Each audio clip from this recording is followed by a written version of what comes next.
Whenever Mario goes on an adventure, it's usually to stop Bowser because he's kidnapped Peach and some other evil stuff. However, along the way, you'll encounter a bunch of his minions that he sends to try and stop you. Those enemies can range from creatures like Koopa Troopas, Cheep Cheeps, and Monty Moles to the more dangerous enemies like Bullet Bills, Hammer Bros, and Grolls. However, one enemy that you'll most certainly come across in any Mario game is the Goomba, a little brown enemy with some stubby legs, sharp teeth, and those giant angry eyebrows. Whenever people see this guy, they usually see him as a weakling, someone who can't possibly kill you because of how puny and expendable they are. But you know what? I'm tired of all this hate. Believe it or not, Goombas are actually much stronger than you might think, and with enough strength, they can actually put up quite a fight. So today, I'm going to give these guys the respect they deserve and rank every boss battle in the entire Mario franchise that is dedicated to these little guys. This list will be based on how fun the bosses are, how creative they are, and anything else I like about them. So without further ado, let's go!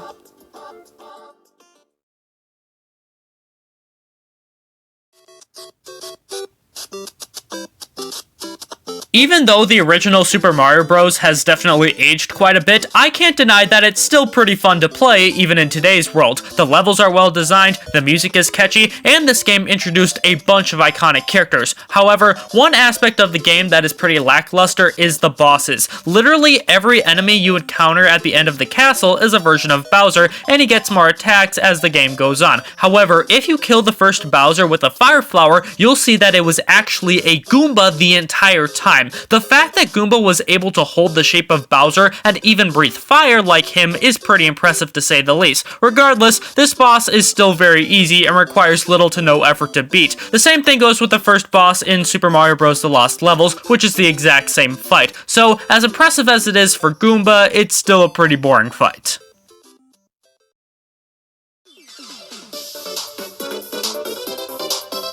The very first place you visit in Paper Mario after Bowser yeets you from Peach's castle is Goomba Village, a village filled with peaceful Goombas who want to help you on your quest. However, as you know, not all Goombas are going to be that friendly, and two of such Goombas are the red and blue Goomba Bros. These Goombas have more health compared to regular Goombas, and they will work together like brothers should to help take down Mario. You can tell how much they care about each other when one cries if you take out the other. Now, aside from the beautiful bromance, this battle is just okay. These guys are basically just Goombas with more health, and the only attack they have is to bonk you with their head. This attack isn't very effective against Mario, especially since he has Goombario on his side to help him. So, while it's an alright battle, it's really easy, and you'll forget about it soon after you're done.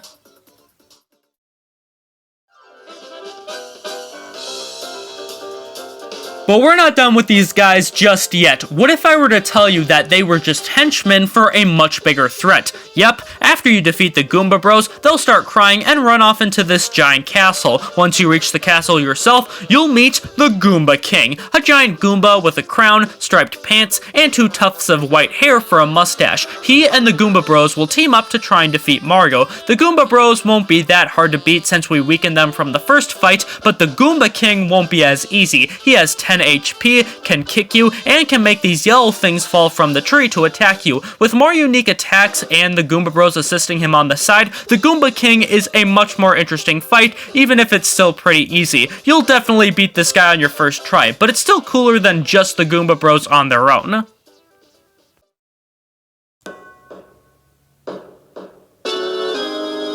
One of my favorite parts about New Super Mario Bros. On the Nintendo DS is that this game actually had unique boss fights for each castle in the game. You'll go up against this mummified Pokey, an electric Lakitu, a Monty Mole driving a tank, and a few others. Another one of said bosses is Mega Goomba, a tiny Goomba who is capable of growing very big and uses that ability to try and crush Mario. Thankfully, there is a switch hidden in the floor that Mario can step on to make some platforms appear, and these will help raise Mario up so he can ground pound the thick boy. However, every time Mario hits him, Mega Goomba will run faster and faster, so you have to move quicker each time so he doesn't run you over. This is a pretty easy fight, but I definitely prefer this over the Goomba King, because where you can take as long as you want in that fight, this one actually forces you to stay on your toes a bit.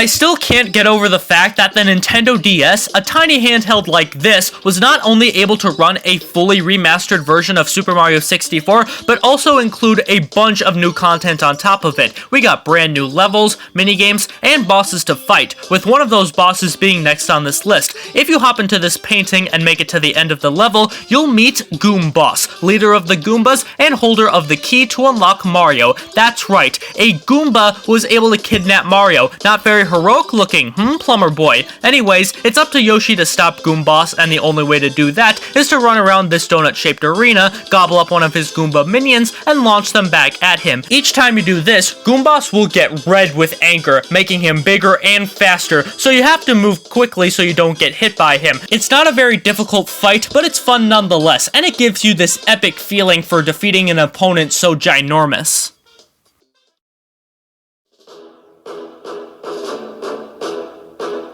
Do you remember how in the beginning of the video I said that Goomba was able to take the shape of Bowser in Super Mario Bros., and while it was impressive for Goomba standards, the fight itself was pretty lame? Well, Goomba would soon really step up his game in Super Mario 3D Land. The final level you play in the first world has you running through a giant castle with enemies all over the place, and the final enemy you encounter being Bowser, but now he has a tanuki tail, which is kinda cute, not gonna lie. This version of Bowser can shoot giant fireballs, swing his tail, and jump really high, so you have to be quick and run to the button at the end of the level while trying not to get crushed by Bowser. Once you do finally send Bowser falling into the lava, you'll see that it was actually a Goomba pretending to be Bowser. What? Once again, the fight itself isn't anything special, but it does have this sense of danger, which makes the fight a lot more fun to me.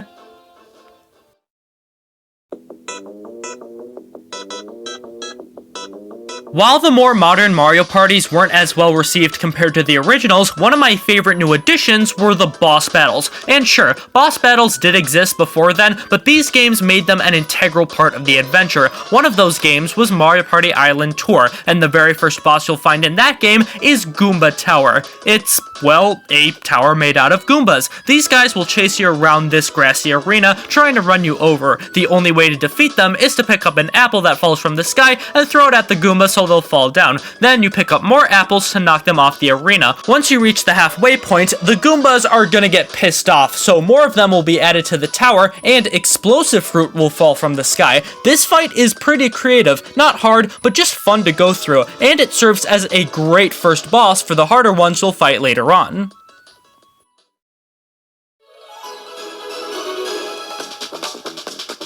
Mario & Luigi Paper Jam was the last original Mario & Luigi game before the remakes and Alpha Dream going bankrupt. While not the best the Mario & Luigi series has to offer, this is still a fun game that does a bunch of cool stuff with the paper concept. Along with the regular boss battles, this game features these things called papercraft battles, where you face off against giant figures made out of cardboard. The first one you'll find in this game is against Papercraft Mega Crinkle Goomba, a giant cardboard Goomba with a red crown that is carried around by a team of very strong Goombas on the bottom. To defeat this guy, you have to wait until he tries charging at you or get behind him and dash him to make the big boy fall down. Then, you launch Mario up and crash onto the giant Goomba. Goomba will eventually get mad and start moving faster, so you have to be more careful not to get rammed by him. I really like this boss. Not only does it look cool, but he actually has some difficulty to keep it interesting, which is a nice change of pace.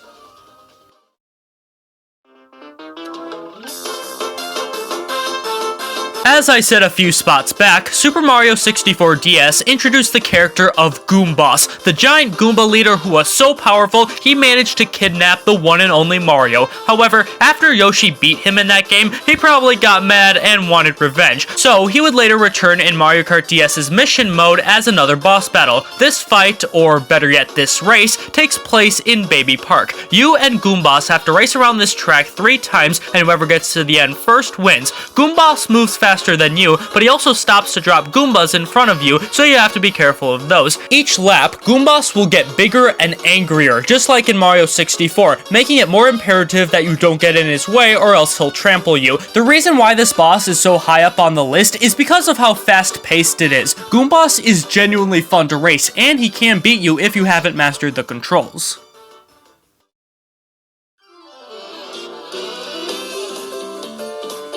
Paper Mario Sticker Star is generally considered to be the worst Paper Mario game in the series, and while I agree it's not as fun as the other games, it still had redeeming qualities such as the boss battles. One of said battles takes place in Goomba Fortress, and you know that if this is a Goomba Fortress, there needs to be a Goomba boss battle. Say hello to Mega Sparkle Goomba, a Goomba who has taken one of the royal stickers, and it's up to Mario to take it back. This sticker gives Goomba the ability to summon an army of Goomba soldiers, transform into a giant shiny sticker, and even form his body to be more threatening. Thankfully, with the power of your sticker collection, you can stop this big boy with all sorts of crazy attacks and crumple Goomba into nothing. This fight is a ton of fun, and it's cool to see Goomba transform into something more powerful that can actually take on Mario.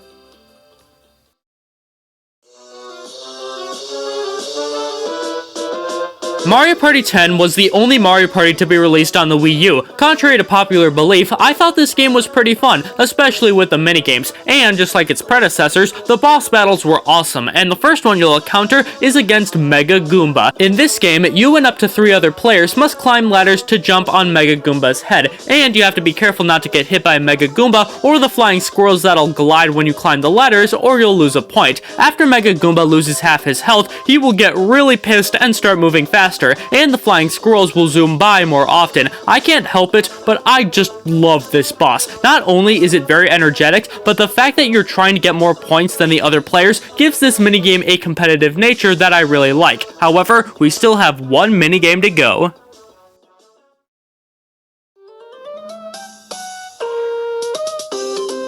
As it turns out, Mario Party 10 wouldn't be the last time we'd see Mega Goomba, because he would later return in Mario Party Star Rush on the Nintendo 3DS. After getting his ass whooped in Mario Party 10, Mega Goomba decided to take a nap under a giant tree, but that tree just so happens to have apples that Mario and his friends need to collect. So, you have to quickly run and grab as many apples as you can and put them in the basket on the other side, while avoiding the Goombas waddling around in the middle. The more apples you grab, the slower you'll go because of the weight, so that's something you need to keep in mind when playing. After you grab half the apples needed, Mega Goomba will wake up and get angry at you for taking his apples. So not only will he attack you when you get close by, but he'll also summon other Goombas to make you lose points. This boss is fantastic. It has the same frantic, chaotic nature like we saw before, but now there's more strategy involved with the apples and the small Goombas, and that's why it's the best Goomba boss in the entire Mario series.